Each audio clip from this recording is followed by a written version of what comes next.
क्या आपने कभी सोचा है हिंदू धर्म में इतने सारे त्योहार क्यों हैं? क्या यह सिर्फ रीति रिवाज और उत्सवों के बारे में है, या क्या रंगों, रोशनी और मंत्रों के पीछे कुछ गहरा, ज्यादा शक्तिशाली, यहाँ तक कि चालाकी भरा भी कुछ छिपा है? सच तो यह है कि ये त्योहार सिर्फ आध्यात्मिक अभ्यास नहीं थे। ये मनोवैज्ञानिक ब्लूप्रिंट थे, जिन्हें आपकी भावनाओं को नियंत्रित करने, आपकी ऊर्जा को पुनः व्यवस्थित करने और समाज को अराजकता में गिरने से बचाने के लिए सावधानी पूर्वक तैयार किया गया था। स्वागत है आपका एक ऐसी दुनिया में जहां प्राचीन ऋषि आधुनिक वैज्ञानिकों की तुलना में बेहतर मनोवैज्ञानिक थे, और जहां हर उत्सव में आपके दिमाग को रीसेट करने के लिए एक कोड छुपा होता है। हिंदू धर्म में समय चक्रीय है, रैखिक नहीं, और त्योहार चेक पॉइंट्स हैं, अराजकता के दौर के बाद अपनी आत्मा पर रिफ्रेश बटन दबाने जैसा। दिवाली फसल कटाई के ठीक बाद आती है, ऐसा समय जब थकान और सर्दी का डर घर कर जाता है। ऋषियों को यह बात पता थी, तो उन्होंने क्या किया? उन्होंने अंधकार को नष्ट करने के लिए प्रकाश का उत्सव बनाया, न केवल बाहर बल्कि आपके भीतर भी। उन्होंने आपके मस्तिष्क के डोपामाइन सिस्टम को हाईजैक कर लिया। चमकदार रोशनी, सामुदायिक समारोह, मिठाइयाँ, ये सभी आनंद के हार्मोन को रिलीज करते हैं। यह अवसाद और थकान को दूर करता है, जिससे आप खुशी महसूस करते हैं। और होली, ये सिर्फ मौज मस्ती और रंग बिरंगापन नहीं है, ये इंद्रियों की अराजकता है। ये भावनात्मक रुकावटों को तोड़ता है। ये संगठित पागलपन है, जिसे दबे हुए दर्द को दूर करने के लिए डिजाइन किया गया है। इसके बारे में सोचें। आप चिल्लाते हैं, हंसते हैं, नाचते हैं, रंग उड़ाते हैं, एक बच्चे की तरह। आप अपने अंदर के जानवर को बाहर निकालते हैं और उसके बाद हल्का महसूस करते हैं। यह मजेदार नहीं है, यह मनोवैज्ञानिक सर्जरी है। मेरी बात ध्यान से सुने, क्योंकि अब मैं जो बताने जा रहा हूं, यह आपको शायद ही कोई बताएगा। त्योहार सिर्फ उपचार के लिए नहीं होते, वे नियंत्रण के लिए होते हैं। जब लाखों लोग एक ही समय पर एक ही त्योहार मनाते हैं, एक ही गीत गाते हैं, एक ही अनुष्ठान करते हैं, तो उनकी व्यक्तिगत पहचान सामूहिक पहचान में विलीन हो जाती है। इसे मास इमोशनल सिंक्रोनाइजेशन कहते हैं। सेना इसका इस्तेमाल करती है, पंथ इसका इस्तेमाल करते हैं, धर्मों ने इसमें महारत हासिल कर ली है। यही कारण है कि त्योहारों को छोड़ना एक अच्छा निर्णय नहीं है।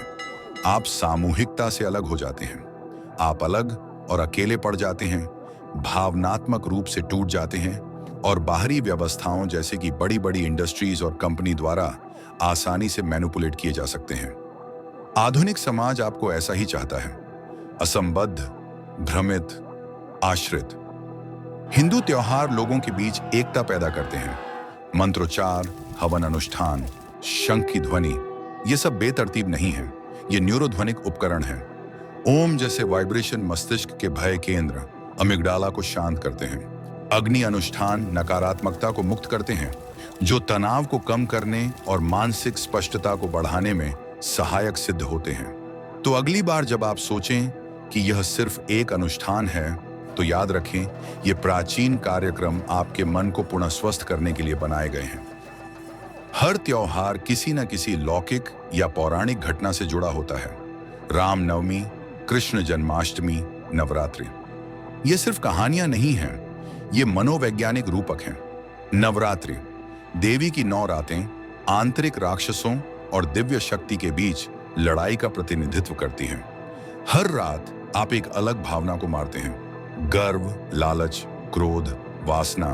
10वें दिन विजयादशमी तक आप अपने भीतर के रावण पर विजय पा चुके होते हैं। यह कोई पौराणिक कथा नहीं है, यह भावनात्मक उपचार है जो कहानी सुनाने में समाहित है।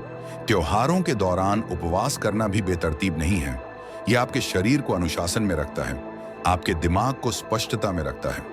यह न्यूरोप्लास्टिसिटी के लिए एक उपकरण है, नियंत्रण और संयम के माध्यम से आपके मस्तिष्क को फिर से जोड़ना। इसलिए यह मत पूछिए कि हिंदू इतने सारे त्योहार क्यों मनाते हैं। असली सवाल यह है कि आधुनिक दुनिया के लोगों ने त्योहार मनाना बंद क्यों कर दिया है? क्योंकि विचलित समाज को नियंत्रित करना आसान है, एक असंबद्ध मनुष्य को मैनिपुलेट करना आसान है। यह त्योहार अंतिम स्थायी व्यवस्था थी जो आपको आपके पूर्वजों, आपके उद्देश्य और आपके अपने अवचेतन से जोड़ती थी।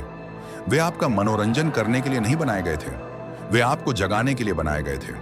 तो इस साल सिर्फ किसी त्योहार में शामिल न हों, उसे समझें, उसे जिए, परंपरा के पीछे छिपी शक्ति को महसूस करें।